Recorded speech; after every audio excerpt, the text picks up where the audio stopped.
Teman-teman, hai. Okey, hari ni kita nak buat lepat ubi.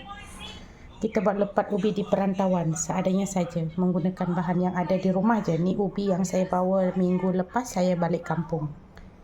Okey, saya tak ada pematar ubi jadi saya pakai blender. Okey, ni saya dah perah. Saya dah alihkan air tadi. Sekarang saya nak layur daun pisang. Okey, yang ni sagu. Sagu dari air tadi saya simpan biar dia mendap dulu. Lepas tu baru saya buang air, campur balik dengan sini. Ni saya dah letak garam sedikit dengan gula putih dulu. Okey, ni saya gaul guna tangan je sebab saya dengan anak dengan suami je nak makan. Okey, saya ada sepotong je gula merah.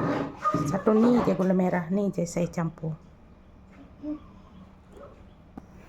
Okey, saya gaul dengan gula merah. Tak apalah, ada sedikit-sedikit je lah. Okey, ni saya dah ramas dengan gula merah tadi. Kejadian macam ni, tadi putih betul, sekarang dia lain sikit warna dia. Okey, sekarang ni ada daun pisang, dah siap saya layur dekat api. Sekejap lagi saya bungkus. Okey, saya letak sedikit santan. Saya tak masak dulu santan. Kalau nak boleh masak dulu santan ni. Saya tak nak masak dulu. Lepas tu saya skip tepung. Saya tak nak pakai tepung, saya pakai ubi je. Okey, ni gaul rata. Okey, sekarang kita balut ni daun pisang saya dah siapkan. Okey.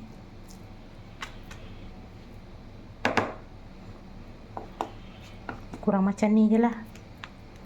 Okey, lepas tu dibalut macam ni. Nak makan sendiri kan, bukan nak jual, cincai je macam mana nak balut. Okey.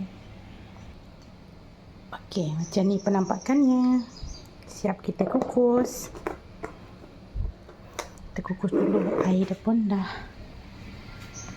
mendidih. Okey, kita tunggu sehingga masak. Okey, dah siap. Ni kejadiannya.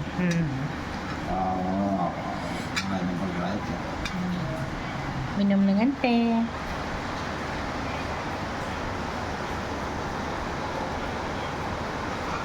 Selamat mencuba. Terima kasih menonton. Bye-bye.